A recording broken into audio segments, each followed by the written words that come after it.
In 2019, my husband left me. In 2022, I was accused of something that didn't happen.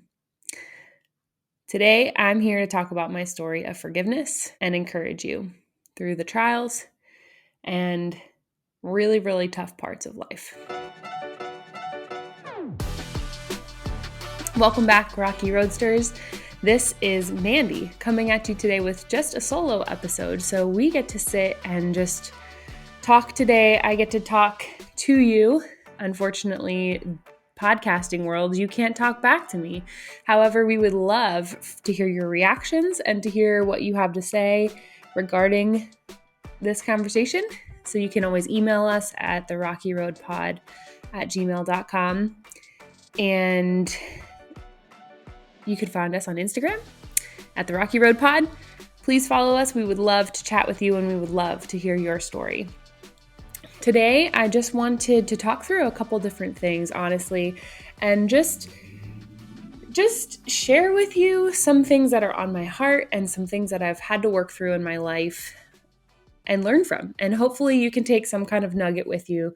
Maybe something I say today will help you with forgiving somebody in your life who could have hurt you. So I'm coming at you today from my dining room with a sparkling water next to me, one of my favorite books that I'll share a little bit more about, and just talking to you. That's all. So I hope that you're having a wonderful day and just be reminded that you are loved today. And I just want you to know that. So for me, my journey in my life, you can hear my a more detailed version of my story in my episode a couple episodes back called Second Chances, and then the second part of my story is Beauty from Ashes. You can listen to those episodes to just hear a little bit more of the backstory of where I'm coming from. But I think recently, one of the things that I've really heard and really have felt is I share my story of my life being married, being divorced, living as a single mom and a single woman. And then I went through a very difficult time in 2022. I was accused of something that didn't happen. And it was a lot of really hard decisions I had to make for myself, a lot of positions that I was put in that I wasn't happy with, and a lot of opened wounds that reopened after going through a divorce a few years back. So it was a really tough year. And one of the things that I realized when I tell people stories that are hard, and we hear this on the podcast when other people share their story with us, that stories can be devastating. They can leave us in a place that our hearts are broken for that person, that we can't wrap our minds around things that were done to us.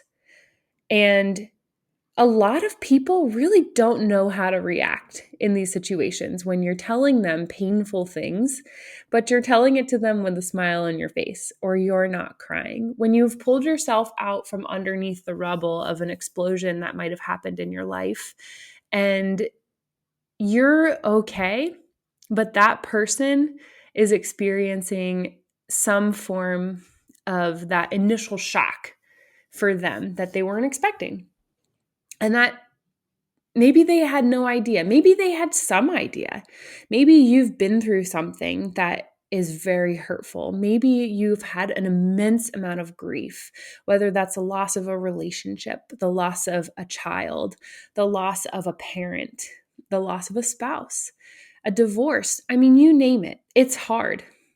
And when we share hard news with people, our society just doesn't know what to do with it. American culture really just is around us that we are striving to live the American dream. People think that when you live in America, you have the best and most opportunities of anything. And our country is just not resilient in suffering. We are stuck.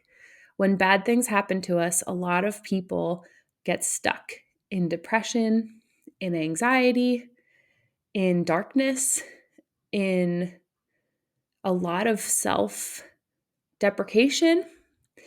And sometimes we just don't know how to get out of it. And really, part of the reason that Kristen and I started this podcast was to have people share their stories, maybe share things that they're going through currently in their life, but also to share things that have happened to them, to provide that encouragement, to know that there is life after tough times. There is life after loss. And to have that and hold on to that hope, regardless of what else you're holding on to.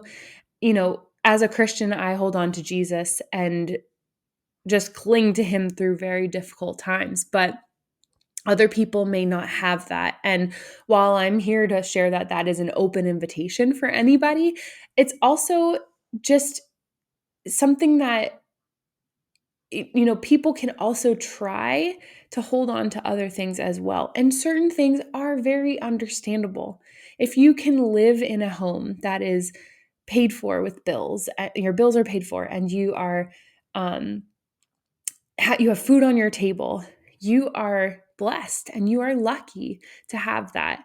And if you can have a family member that's close by. Let's say you lost a child tragically, but you have a strong supportive spouse. You hold on to that relationship and help you get through that.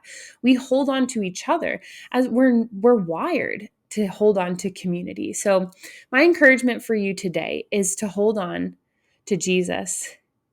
Hold on to the relationships in your life that have proven to be strong, those relationships that have withstood the toughest times. I have a best friend who's been with me through everything, who I met on my second day of college. And she, I know, is resilient with me and can hold on and hold the things that I've gone through and have endured. She's walked with me through that. So that relationship I treasure.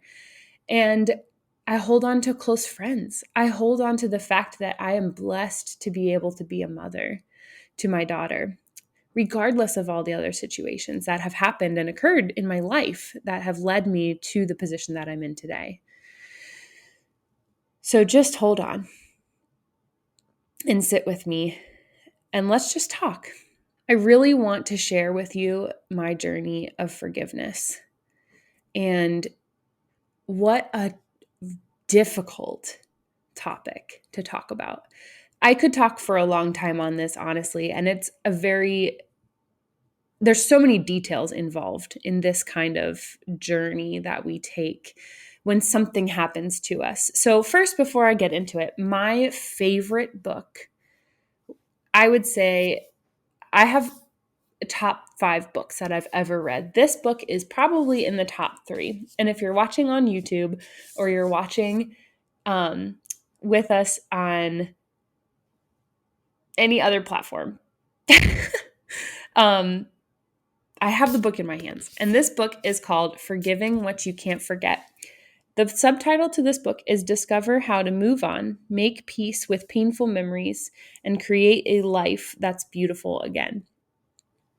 And this book came out, actually, let me check what year it came out. I'm pretty sure it came out the year that I got divorced. And it did, 2020. And then I remember when this book was released and I could not wait to read it because I really needed help with forgiveness in my life. And I'm not saying that the only person that I struggled to forgive was my ex-husband, because that's not the case. I had a lot of things happen to me as I was growing up, just with friends. And honestly, something as simple as a boyfriend that broke up with me in college. That's hard. It's really hard. So we don't want to downgrade or downplay the things that are difficult that may seem a lot smaller in someone's life. Like the loss of a pet can be very hard. The loss of a parent, but also just like the loss of an aunt or the loss of a cousin or somebody that's still close in your life and somebody that's there with you, and then to lose that all of a sudden out of nowhere. So if you've listened to my other episodes, I went through a divorce and I lost my husband through that divorce. He did not die, but I lost my relationship as a wife to him. So there were a lot of things in my life that changed at the time. But I just wanted to read this quote from this book, Forgiving What You Can't Forget by Lisa TerKeurst. And this book really changed my life. And here's a quote from it. Hard, unfair things happen to us all. Maybe on some level, we're all consistently bracing for impact. We just express it in different ways. Instead of hoping for what will one day be, you long for a more innocent time when you lived more unaware of tragedy. But the griever knows they can't go back in time, so healing feels impossible because circumstances feel unchangeable. And my gosh, if that is not true. It goes on to also say, it says, unchangeable can absolutely feel unforgivable. My goodness, I'm telling you. When I was in some really dark moments of loss through my divorce and becoming a single mom, which honestly took me months to even say that I was a single mom. It took me probably a year to even be able to say the D word of divorced. And I just couldn't do it. There's so much stigma around it. And I may talk about that in another podcast about the stigma of divorce, the stigma of becoming a single mom or a single dad, and just what our society, how they perceive it, because that's really interesting in and of itself. However, in those moments where I felt like I was out of control of my situation. I couldn't change it. I couldn't get him to come back. I couldn't get him to understand the hurt that he caused me. I couldn't get him to understand the love that I had for him. And when in those moments I knew I couldn't change it, all I wanted was that change to happen. And then I could forgive. Like, finally, that breath that I could be like, you finally understand me. Okay, I forgive you for what happened. Now we can move on. So this quote that I just read to you, where the unchangeable feels unforgivable, is so strong. So this past year, like I said, I went through a really difficult time where I had to make some really difficult decisions about my life. And I'm not going to go into detail about that right now. I'm still sorting through it, honestly. And at this point, I'm still processing through a lot of those things that happened to me in 2022. However, in the same situation, I also couldn't change some of my circumstances. And it was so hard for me to even to even think about forgiving someone for something that they did or said or a way someone acted. And that forgiveness is strings a whole journey from forgiving someone who didn't hold the door open for you when you walked into the gas station, and also forgiving somebody who maybe abused you, or a parent, or somebody who just said something out of nowhere. I remember one time, I vividly remember a lady. I was 16 weeks pregnant with my daughter, and she came in and she said, "Oh, I was working at a store at this time." She came in and she's like, "Oh, I see you're pregnant, and that's congratulations. I lost my baby at 17 weeks, and I was 16 weeks pregnant." And to say that to somebody is devastating. And it's, for me, I held on to that. Like, how dare you tell a pregnant woman that you lost your baby a week later than who they were? And I was nervous for the next 2 weeks. I was so nervous that I was going to be just like that woman who said that to me. So I had to find it within me to forgive her, that she was just sharing something with me. She didn't mean to hurt me. And I think that a lot of times we want to see the good in people. It's just hard when things are done to us and we hold on to that unforgiveness and we keep it for ourselves, and we're like, I am so angry. Your heart just continues to harden over that. So unchangeable may feel unforgivable, but it's not impossible. And I think that as we develop and as we heal, we become wiser, we become stronger, and that forgiveness, once we extend that, we become freer. Is that a word? Freer? More free? So I think that that's just really where forgiveness, for me, my journey through it was honestly started by reading this book. Now, I'm going to read you another quote that she put in here that I wrote in my notes, and it says, "Unforgiveness will lead you to a road of captivity." And when I read that quote, "Unforgiveness will lead you to a road of captivity," I was like, oh my gosh, why would I ever want to live in a place of captivity or a stuck place where I couldn't do anything because I couldn't get myself to forgive someone in my life? In this case, it was my ex-husband. And I remember just being so angry, so angry. I had nightmares where I was just punching people. I had moments where I couldn't smile. I had months where I couldn't smile. I was so bitter, I was so angry, and I was so mad. How dare you do this? And honestly, that same thing happened to me again in 2022. And I'm still in the process of forgiveness for the things that occurred that year.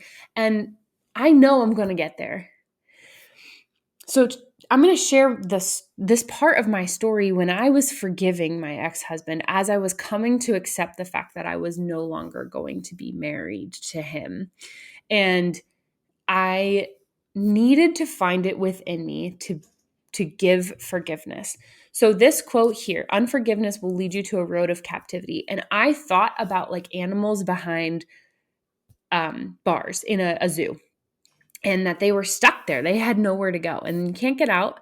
And that's their new home. They're just going to be in captivity, right? So when I got divorced, I was 29 years old, 28, 29.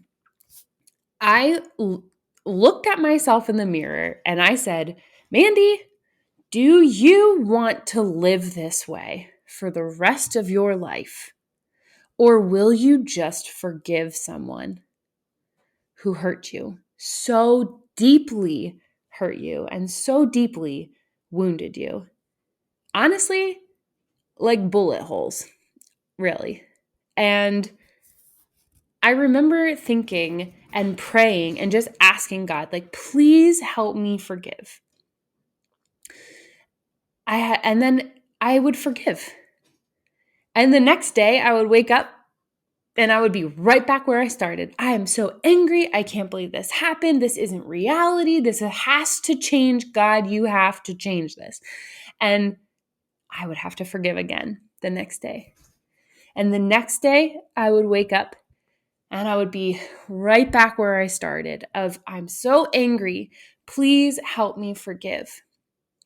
And undealt with forgiveness led to bitterness.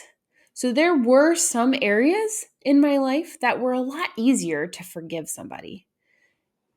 It's a lot easier to forgive somebody who doesn't hold the door open for you than it is for somebody who walks out on you.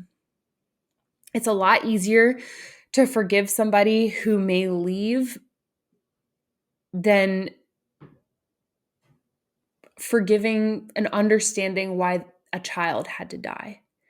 It's a lot easier to kind of just like close off a chapter that somebody died than it is to work through something for years that could be really messy. And it's just, everybody has a journey. Everybody has a process. My forgiveness journey led to some easy forgivenesses. But there were still a few that I held on to. There were still a few that I could not get myself to forgive. And I remember praying and I remember it turning to bitterness. And I remember waking up every day bitter about the world. I was bitter about people that said something to me. I was bitter at people that I didn't even talk to for years, at people that had no idea. I remember thinking, like, how dare you never reach out to me through my divorce? How did they even know? They didn't even know. They had no idea. So I'm taking all of my unforgiveness and bitterness out on somebody who doesn't even know that I'm getting divorced. Or maybe they know and they're sorry, but they have their own life. There's so many things. But I remember the day that God like reached into my heart and ripped this bitterness root out of me. And when that ripped out of me, that's when complete forgiveness washed over my body and I just wept. And I just remember feeling free. I felt free. I felt free to move forward with my life in a different way, in a different journey. My life changed when I went through my divorce. My life changed in 2022. And taking those steps forward looked different, but they were a lot lighter when I forgave those who readjusted my path and redirected the way I was going in my life.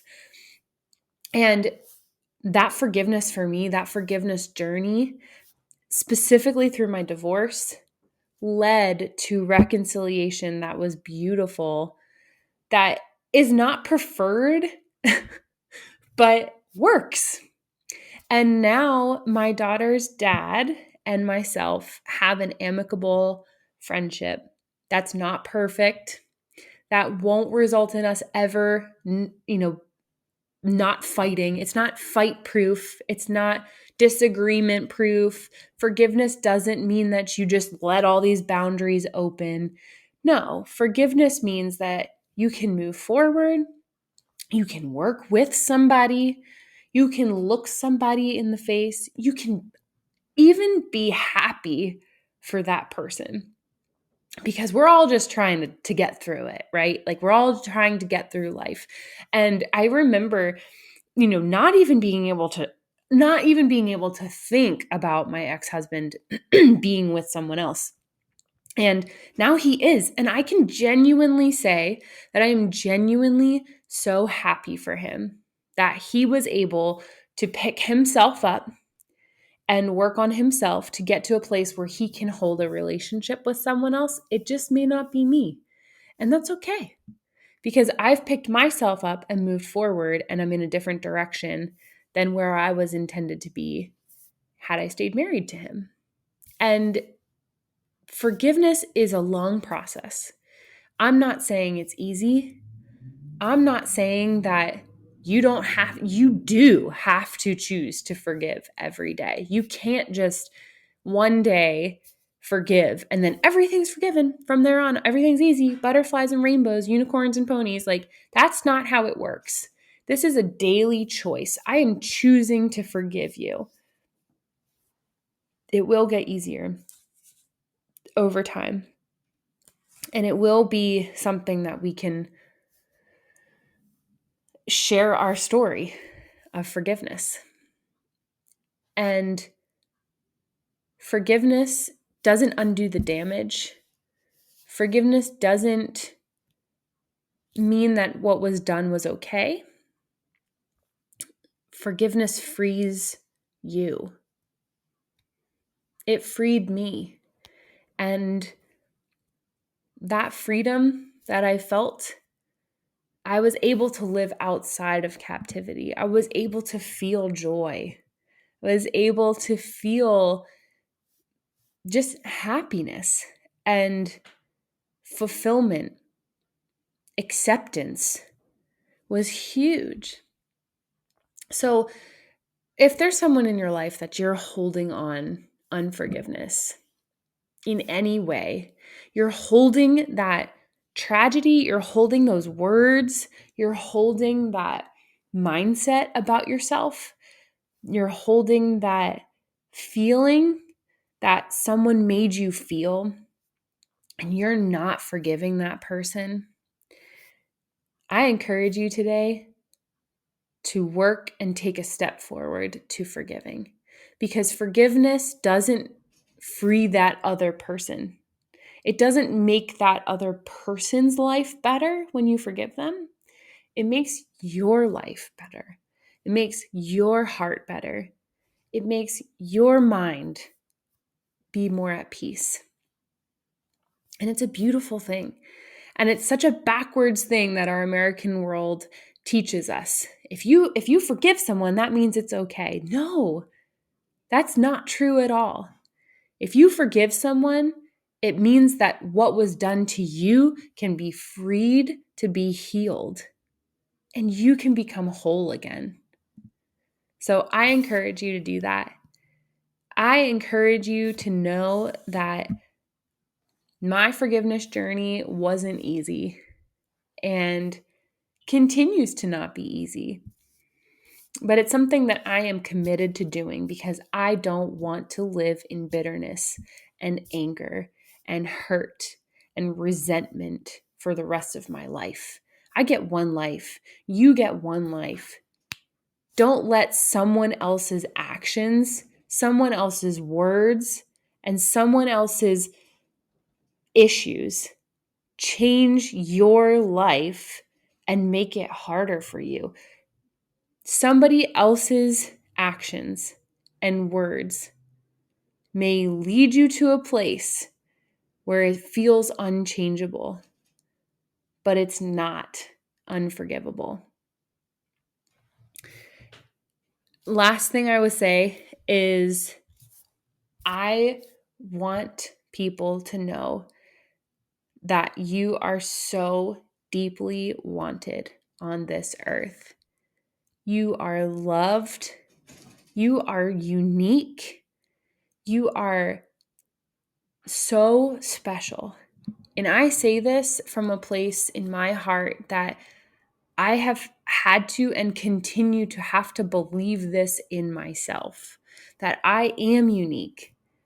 I may be a little quirky. I may make a couple pretty good puns in our podcasts. I know I'm different. I know not everybody will get along with me. I know that not everybody will understand me. I also know when you first meet me, I'm probably going to be a little awkward. But that's just who I am. And I'm unique.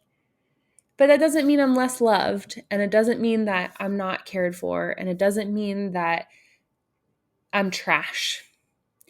As some people in my life have made me feel that I'm not good enough or that I'm not wise enough or that I'm so immature or there's so many things out there that people believe about me that just are not true. And so I need to continue to remind myself that I am loved, I am forgiven, I am brave, I am beautiful, and so are you. You are loved. You are strong. You are brave. You are beautiful. You are so worthy of being here. You are worthy of a great life.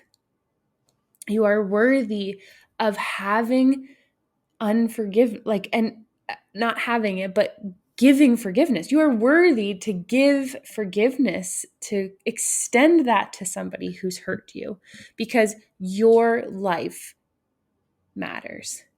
And your life doesn't need to be trapped in captivity of chains that have been put on you by other people, but that your life is worthy of breaking through those chains, breaking through captivity, and living free and being free. You're worthy of that. So today, as I wrap up out of my solo podcast episode here and have talked to you for now almost a half an hour, I just continue to encourage you to just get up tomorrow, make a decision, and take a step towards any area of your life where you're holding on to unforgiveness. And if you don't know if you're holding on to unforgiveness, you probably are. Almost all of us are in some way holding on to some unforgiveness. I recommend Lisa's book, Forgiving What You Can't Forget, because forgiving and forgetting are not synonyms. You can forgive someone, and that doesn't mean you need to forget what they did to you. And you can grieve through something and still be healed. There is life after loss. There is life beyond forgiving someone. And like I said, you are worthy of it. And you are worthy of having that wholeness. We love you guys. Kristen and I are doing this podcast because we want you to be encouraged. We want you to have fulfillment in your life. We want you to live a life of freedom that has an abundance of amazing things in store for you, whatever that is. And we know that you can do it. We know that you don't need to stay trapped. And we know that you don't need to stay discouraged. I get discouraged, but I don't need to stay there. We love you guys. We hope that you have an amazing week. And we're really excited to connect with you. Don't forget to shoot us an email at therockyroadpod@gmail.com. Find us on Instagram at therockyroadpod. Send us a message. We would love to chat with you and just talk more through your life, where you're at, provide encouragement for you and support for you in whatever ways that you may need. We love you. Have a great week.